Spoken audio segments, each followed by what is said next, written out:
Welcome back to the lab. We have parts.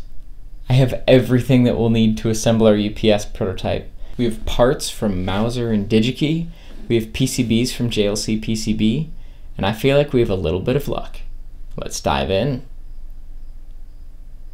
Words simply cannot describe how excited I am right now. The design of our UPS is very close to complete. Quite frankly, our DIY UPS is to the point where we need to finalize microcontroller selections. We need to verify the design implementation against the intent.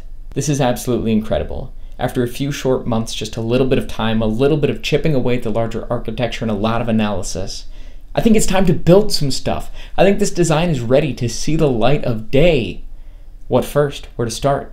Well, I think we should start with an inspection of the PCB. Let's start by looking at the work that JLPCB did.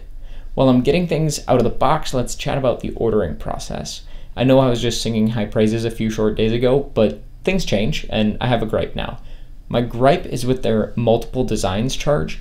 Basically, if you look at their website, the multiple design charge appears to be a way that they charge you more money if you have multiple designs that they deem to be separate, where separate means things separated by routing, silkscreen, or nothing at all. I hate this definition because it basically just gives JLC PCB an excuse to charge more money for any reason. Like, they could just look at a board and say, oh yeah, sure, that looks like 10 designs, absolutely. See, look at those components. I mean, this is a prototype, right?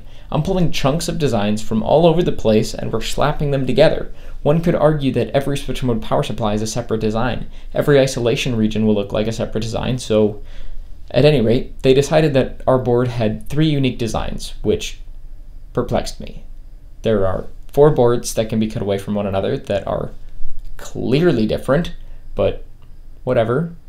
I guess this is 3. Fine. They charged me 64% more than their original online quote, so my review is 64% less positive than it was before I even get these boards out of the box.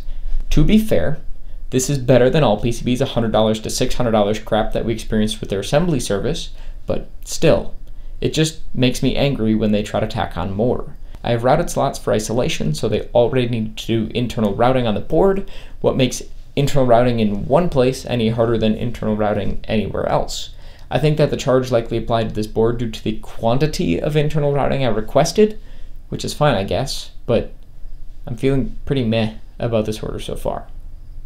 Before I say too much and get a little too negative, let's see how the quality looks. There's more to this story than price, and if JLPCB needed to charge me a little more money so they could make this PCB right and do a good job, all will be forgiven.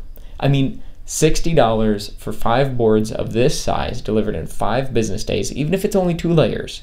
That is still outrageously low pricing. So let's walk through some key points that we uncovered during our live stream. You can see it doesn't really look torn out. It's actually got a very excellent surface finish. Like, not that it really matters, right? I know that one of our big complaints with all PCB's work was actually surrounding their through-hole drill quality. For hot air solder leveling, for Hazel surface finish, that looks pretty good to me. Via tenting is extraordinarily consistent. That was another one of my big gripes with all PCB. You know what?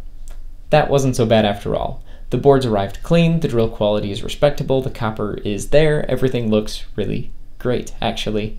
I suppose that leaves getting organized then, because it's time to build these. Let's dig into our boxes from Mouser and DigiKey and just kit this thing up. Let's get the resistors and capacitors into our storage rack so we can be a little more efficient while live streaming and building the circuits that we've been talking about for months. You may be wondering why we're building this prototype instead of just building our whole UPS, and that's a great question. First of all, I have some microcontroller development kits on order, as you're about to see.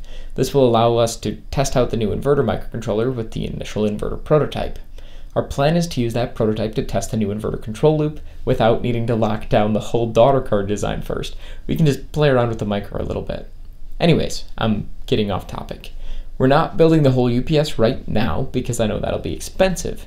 I know the 3 daughter cards are going to be expensive and the main board isn't going to be cheap. On top of that, the system is very complex and I'd really rather the UPS work this time around, but the system is incredibly complex, way more so than our previous UPS design for sure, and that complexity is spread between 4 physical PCBs, which makes finding issues a little bit less obvious. Because of this distributed complexity, the way that these systems all link together becomes critical, and that's why we spent all that time putting you to sleep talking about the system architecture, right? The system architecture is how I mapped out what features make sense to exist on what module. Now when we're looking at this from a power perspective, I believe that we've achieved our goals. I think we're headed down a path that will result in a highly integrated modular UPS, the last UPS I will ever need to design. There's only one problem, the fact that I am still human. I think that I'm still human, and even though I think the framework's in place and I believe that the design concept will work, that doesn't mean that we implemented it well or perfectly. That doesn't mean that our assumptions are all valid and every component will get populated on the board correctly. You know, we found a lot of simple mistakes in the first UPS that we built. The UPS that was meant to be our last UPS and turned out to be a rough prototype that didn't really work. I learned a big lesson about how much time can be wasted by rushing through things with half-baked assumptions, and that really challenged me to slow down and do this one right to set a good example. Rather than needing to add reworks on the final daughter cards, my hope is that this prototype will allow us to uncover the bugs now. I hope that by building some critical subsystems now, like we've planned to do, we'll find some bugs, we'll find a way to fix them, and be able to fix the daughter cards before they ever get built. At least, that's the dream. We aren't only trying to uncover design errors by testing the design, there's more to this prototype than that. For something a little bit more complex, like verifying that sufficient isolation is established across the flyback transformer, yeah, we can do the math and make sure the PCB's right, but if there's something fundamentally wrong with the transformer, like if we can't get the windings far enough away from the core that an arc jumps across the 2 windings through the core, that's hard to catch without building the physical system and just running the test. With a physical transformer, all we'll need to do is short out both windings, apply 5,000 volts, and see if a spark will jump from one end of the transformer to the other. Some things are very difficult to capture completely in a simulation or on a MathCAD worksheet, and I plan to test those things that are difficult to quantify with this prototype. To sum that all up, yes, we're building this prototype to find design errors, but we're also building it to test the things that cannot be easily calculated or simulated. This was great! Oh, I'm still excited. We're on a good path with the UPS project in general, but our parts are organized for this prototype, and I'm really excited for our upcoming build videos. It is almost time to build this thing, hook up an oscilloscope, hook up the power supplies, and see what happens. Make sure to keep an eye on our channel for the next few Saturdays. We'll be having a lot more live streams than usual. Soldering, testing, debugging. We're going to be doing a lot of great work and answering your questions live while we do it. So if you like what you saw today, consider subscribing to be notified of our future videos, where we will test the ideal diode controller and the buck converters that supply power to the entire system.